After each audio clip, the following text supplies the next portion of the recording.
So this week it's both Fat Tuesday and Ash Wednesday. And Ash Wednesday comes from the practice is that when we put the ash on the foreheads, and this is the ash that we're going to be using, we say the phrase, "Dust you are, and to dust you shall return. Seek the way of Christ in all things." And the dust is a memory or a reminder of the fact that, we come into the world and we leave the world, that there is a dying to what is going on, and we remember that, and that we were dust originally and we become dust at the end. So we remember our mortality. And there's a really famous phrase in the Bible that Jesus said. He said, "Very truly I tell you, unless a kernel of wheat falls to the ground and dies, it remains only a single seed. But if it dies, it produces many seeds. Unless a kernel of wheat falls to the ground and dies, it remains a single seed. But if it dies, it produces many seeds." And therefore, the idea around this in Lent is that in order for us to experience some form of rebirth, something has to die. And we have to let go of something in order for something new to come through. We have to let go of our old ways of doing things, which is why people give up things for Lent. I mean, the reason for giving up things for Lent is not just to be, a good person. It's because what you give up is the things the props that keep you as remaining the same. If, for example, alcohol is something that you use to regulate your sort of how you exist in the world. If you stop drinking alcohol, you have to really deal with the fact of not having that, or people, chocolates or whatever, different sorts of things. What you're giving up is the things that you prop yourself up with to keep yourself going. And, those things that prop us up keep the programs running that keep us just staying exactly the way we are.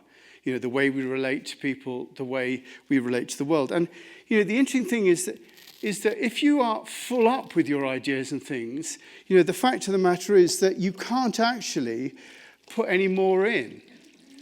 Because as you fill up, you're just completely full. And so what you have to do in order to put something new in is you have to empty out the water first. And then you can put new water in. And that's the idea that we're doing here. We're letting go. We're trying to allow ourselves to become something new. And in order to do that, you have to let go of the things that stop you. That has to be emptied out. And this ritual of ashing today is admitting to that. It's allowing ourselves to let go of the self we create in our minds. All of us have an idea of who we are. That is the self we create in our minds. It's what Thomas Merton calls, in his book, New Seeds of Contemplation, he calls it the false self. Every one of us is shadowed by an illusory person, a false self. This is the man I want myself to be, but who cannot exist, because God does not know anything about him. And to be unknown of God is altogether too much privacy. My false and private self is the one who wants to exist outside the reach of God's will and God's love, outside of reality and outside of life. And such a self cannot help but be an illusion. We are not very good at recognizing illusions, least of all the ones we cherish about ourselves, the ones we are born with and which feed the roots of sin. For most of the people in the world, there is no greater subjective reality than this false self of theirs, which cannot exist. A life devoted to the cult of this shadow is what is called a life of sin. All all sin starts from the assumption that my full self, the self that exists only in my own egocentric desires, is the fundamental reality of life to which everything else in the universe is ordered. Thus, I use up my life in the desire for pleasures and the thirst for experiences, for power, honor, knowledge, and love, to clothe this full self and construct its nothingness into something objectively real. And I wind experiences around myself and cover myself with pleasures and glory like bandages in order to make myself perceptible to myself and to the world, as if I were an invisible body that could only become visible when something visible covered its surface. But there is no substance under the things with which I am clothed. I am hollow, and my structure of pleasures and ambitions has no foundation. I am objectified in them. But they are all destined by their very contingency to be destroyed. And when they are gone, there will be nothing left of me but my own nakedness and emptiness and hollowness, to tell me that I am my own mistake.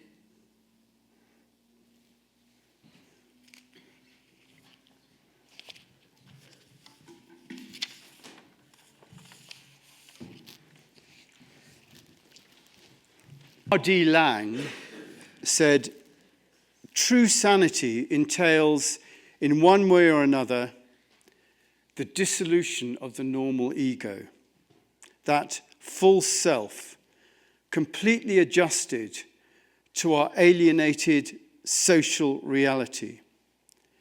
And through this death, a rebirth and an eventual re-establishment of a new kind of ego functioning, the ego now being the servant of the divine, no longer its betrayer.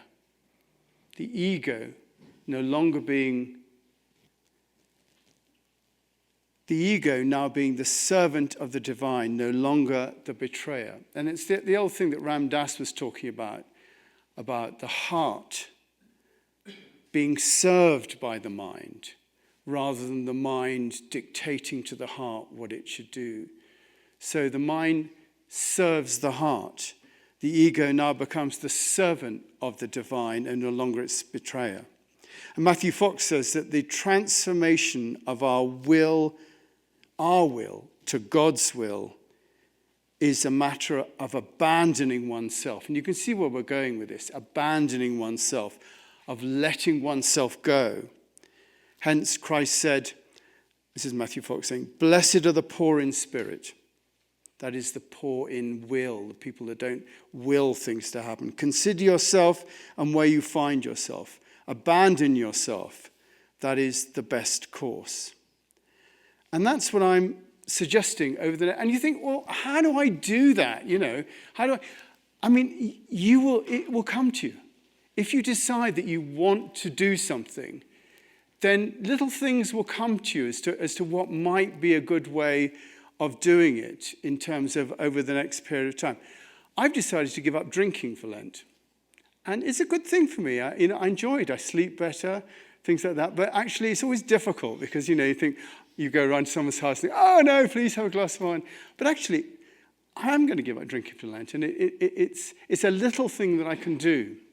The other thing I can do, I do in my practice every day, I do, as well as other thing, I do 30 minutes of silent meditation. And I'm now going to increase that to 35 minutes of silent, which doesn't sound very much, but I can tell you it is. I only gradually start to do that. And, it's really about, thinking what might work for you. I mean, if you don't know what works for you, I'm going to offer out during the period of Lent, if you want to come and have what I would call a Lenten interview, a conversation about your spiritual life, just give me a call and come along and talk to my office for an hour or so and talk through, what you might do. It is an opportunity for inquiry, I think, Lent. It's an opportunity to reassess what we're doing. And this year, I think it's worth doing it seriously.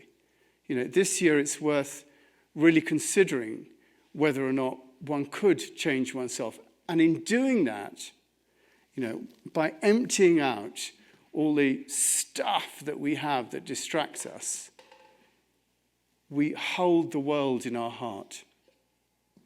We open ourselves to the pain that's in the world.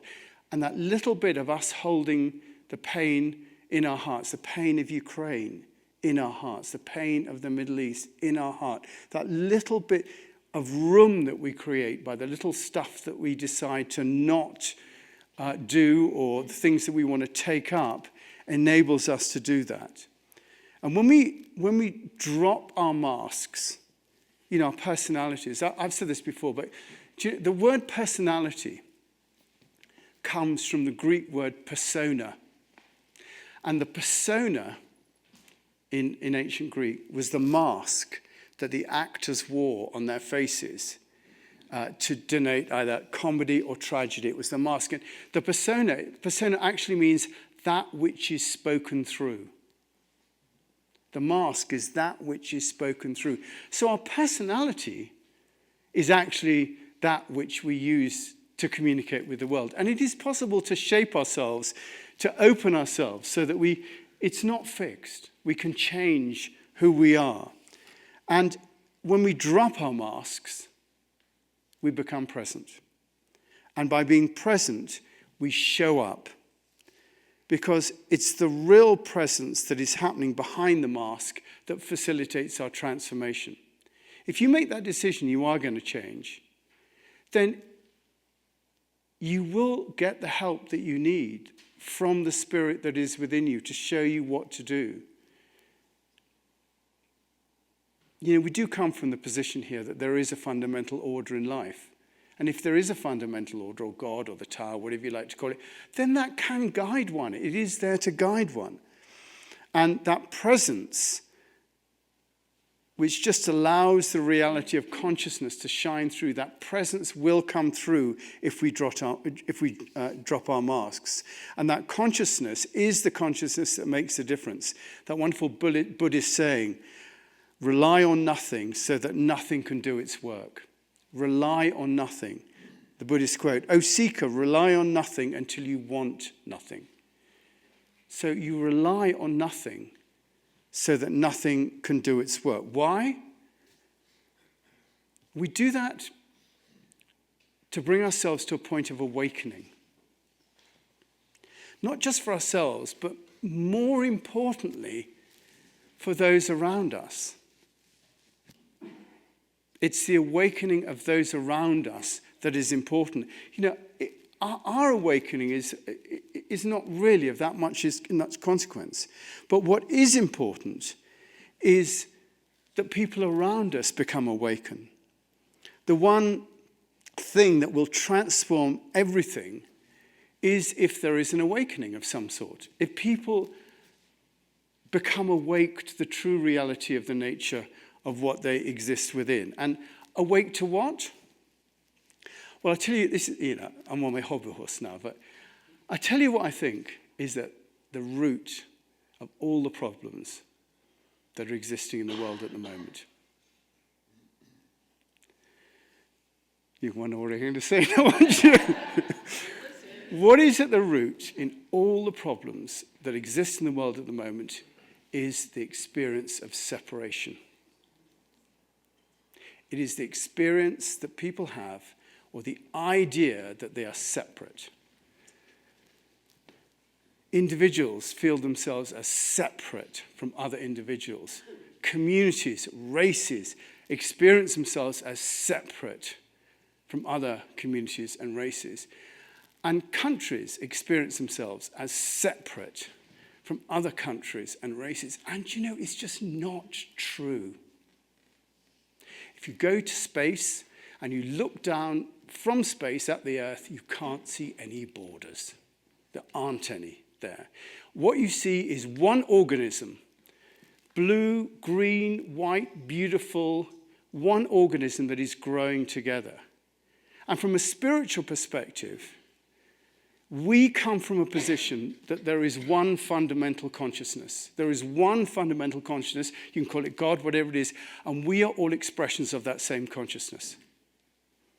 Brothers, sisters, all that sort of stuff comes from that understanding that we are from the same place. That this is that consciousness expressed as Nicholas. That consciousness expressed as Andy, that consciousness, and we are all coming from the same consciousness. That is the true nature of reality, that we are not separate.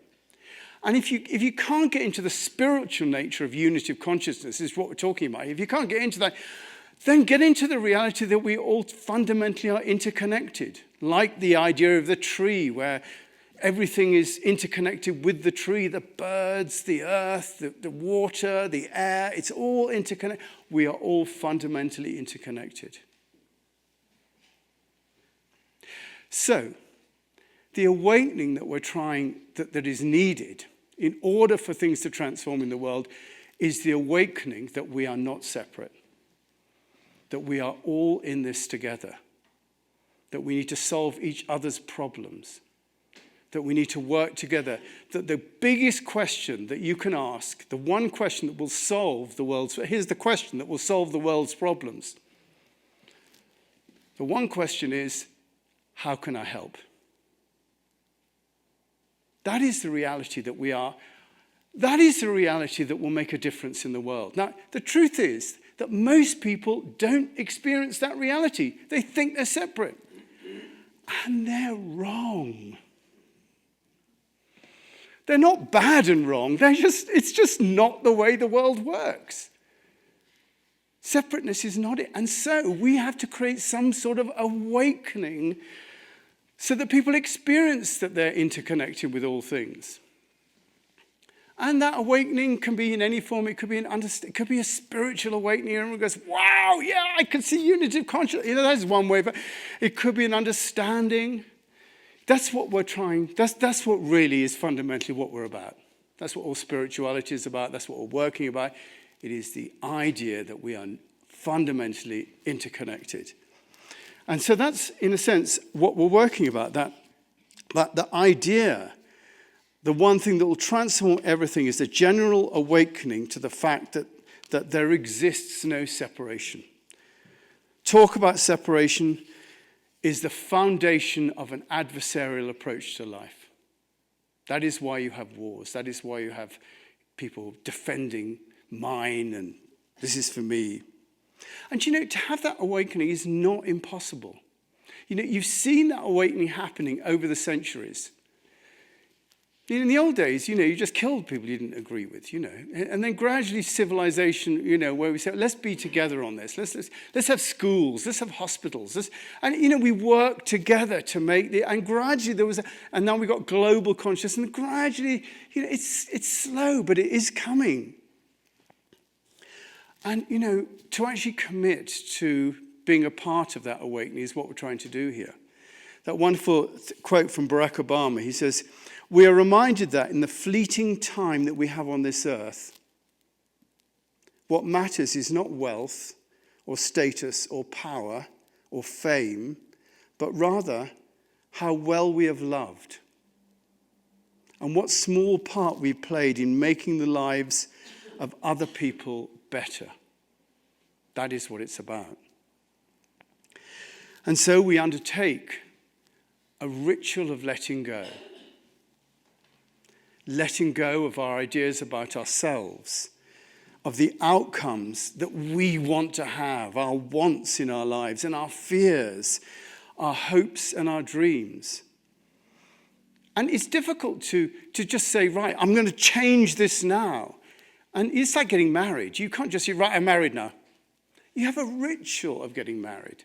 All come together and someone says the words and, you have an entire ritual. So this ashing is a ritual that allows you to think, right, I'm going to just use this moment to remember dust I am and dust I will return to. I will seek the way of Christ in all things. So when you say seek the way of Christ, it really means seek that spiritual journey. Don't get hung up with the religion side of it. It is seek the way of the Tao, you could say. It doesn't really matter.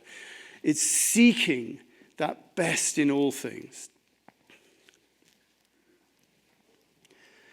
So, receiving the ash in our forehead is a symbol of our willingness to open to the living presence of that great Spirit, to commit to that awakening. This is how Thomas Merton describes it.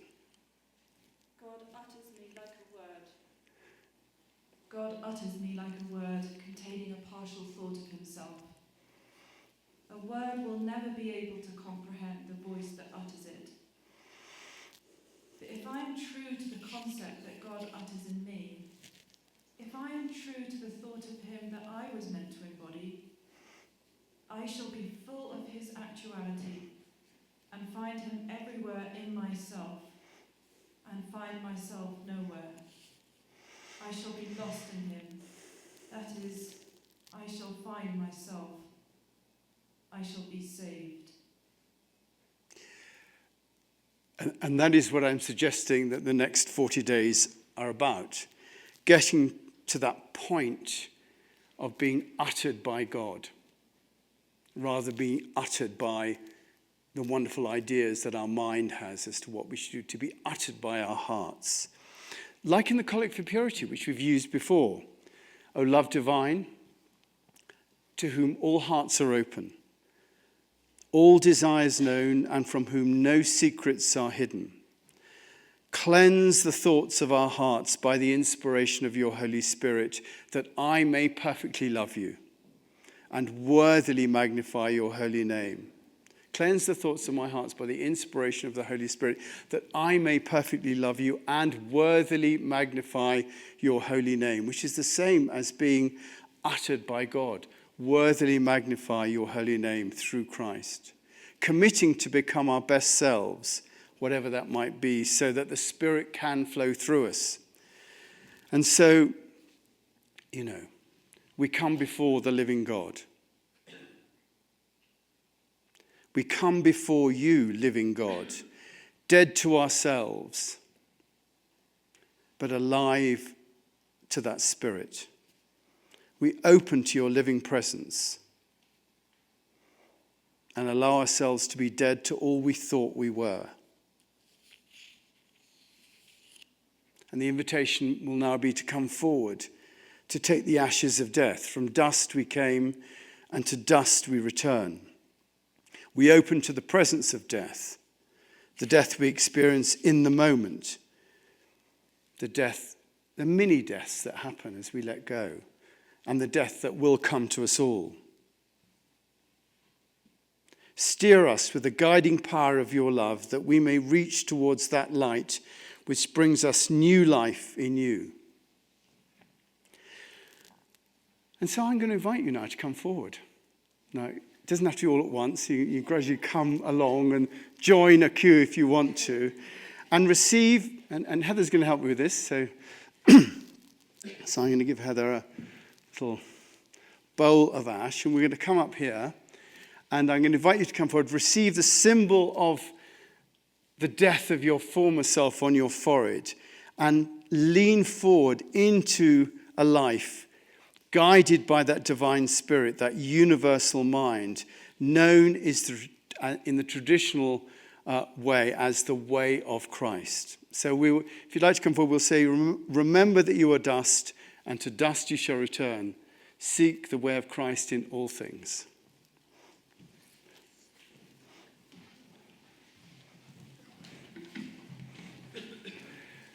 And you remember that you are dust, and to dust you shall.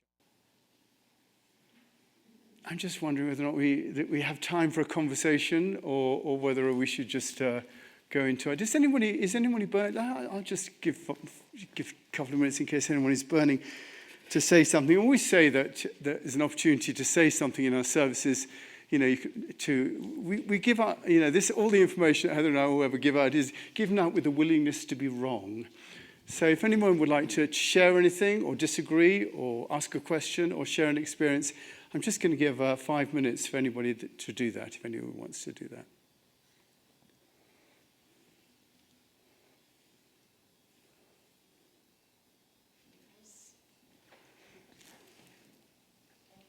I can't see. Who is saying? Oh, Karen. There we are. Yes, there we are. There we are. Is that Karen you're pointing at? Yeah, well, because she was pointing away. Oh, she here, was and I pointing. So you put it count. It takes me a while to get there. Well, I just Sorry. wanted to thank you for this service, Thank you. for explaining and making Lent meaningful, as I'm sure many people don't even know what it is. Well, I didn't fully understand it. Or the ash. We always thought it was something Catholics did. When we were young kids, you know, because we didn't do it in our church for some reason. Anyway, you've made it meaningful.